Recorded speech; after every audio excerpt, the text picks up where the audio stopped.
Hey guys, what's up? Motoflight Guy here. Welcome back to the channel. Today we're going to be doing some frame repairs on this 2000 Ford Ranger. This is a super common issue, so stay tuned.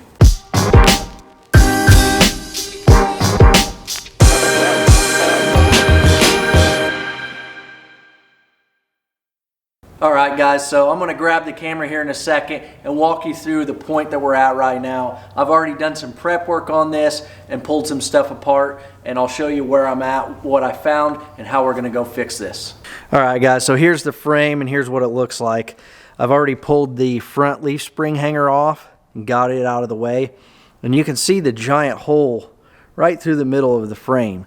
Now that's all material that was rusted and basically just sitting in there. All I did to get it to look like that was I took a hammer and I tapped around, and all of that material fell out like that, and it just, crumbled away.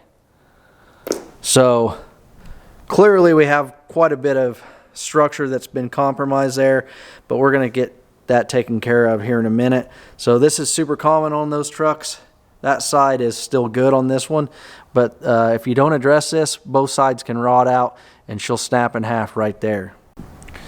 And here's the other side of the truck, passenger side.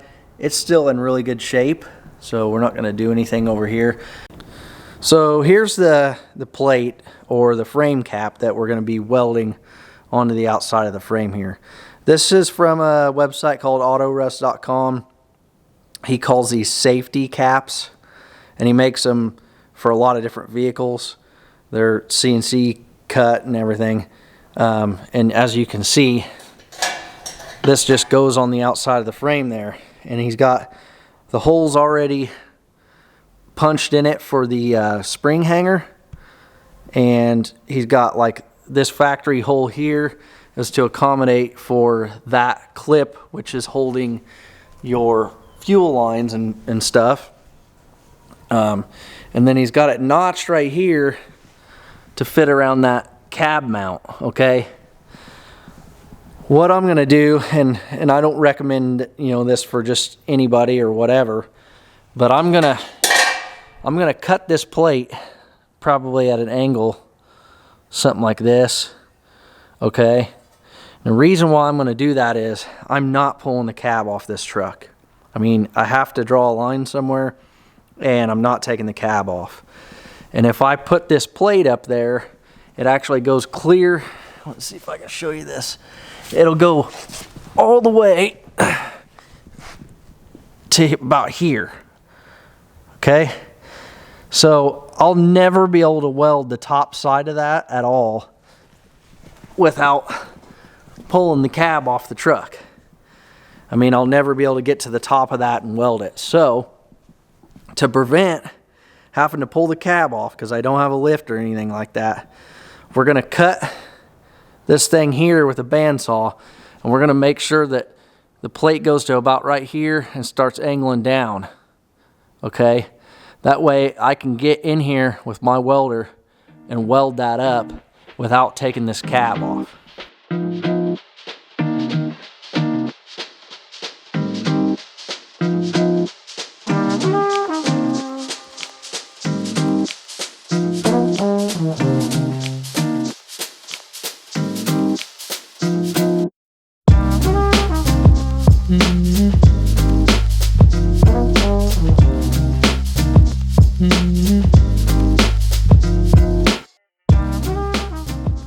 Alright, sorry for the lighting guys, the sunset's really messing with the camera, but here's what I ended up with, okay? So as you can see, I cut a square out. Now I've got to clean up the edges of this and get them a little bit straighter and whatnot. But that's basically the size I ended up with to get rid of all the rusted material. So basically everything that's left on both layers of the frame is solid now, and we'll plate that up on the outside, and then I'll be able to reach back in the inside and weld all that up. Alright, so here we are about a week later, and I did separate the frames. So I took this spring hanger off this side, and this side here has a weld through primer applied to it, so it cleaned all the rust off and hit it with a weld through primer, as well as the plate that's going on there. So this goes on there like that, and so that way that'll have weld through primer on it as well where it mates up. And here's the back half of the frame. So we took it off, and there's the overlapping part that also has weld through primer on it. So this way all of the joining surfaces will have primer, and we won't have bare metal mating up to bare metal or anything like that. So today I got my dad coming. He's gonna help me. We're gonna get the frame section bolted up here, get everything set up, get this plate mocked up on there, fit it up on there, and I'm gonna try and do the welding today. And then over here we've got the leaf springs and the fuel tank cross member that goes back in there. All that stuff has been degreased, etched, and painted with POR 15. It's their system, so I'm also going to do that on the rest of the frame. But I feel better about taking the back part of the frame off so that we could get all the overlapping frame joints recoated with POR 15. That way we're not just leaving rust sandwiched in between the frame.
Alright, so I finally got all the welding done, and I'm definitely not a welder, but I got penetration and it's not going anywhere. So I shortened up that plate quite a bit there so I could access this without pulling the cab off. And then on the back I welded that cutout to the plate through the back, 2 passes, and we should be good to go. So just waiting on that to cool down. We'll get it prepped, painted, and then we'll start putting the leaf springs back on. Alright, the truck's done. I've been driving it for about 500 miles.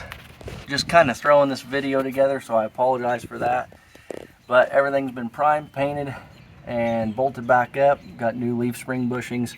But I wanted to show the fuel tank cross member, which is bolted back in place.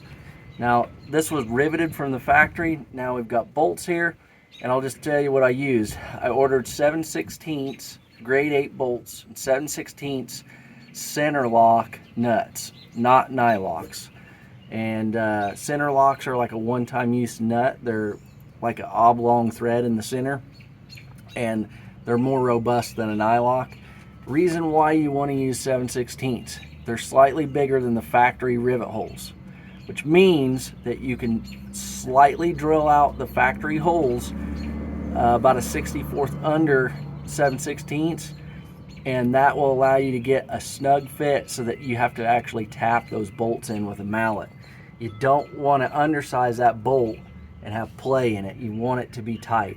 So 7/16 bolts, as long as you don't get carried away drilling out the factory rivets, those will go in there and allow you to upsize the holes and make a tight fit on that. But everything's been working good. Nothing's been coming loose. I've been monitoring everything, and we probably added at least a good decade to this frame, if not more. So thanks for watching. See you guys on the next one.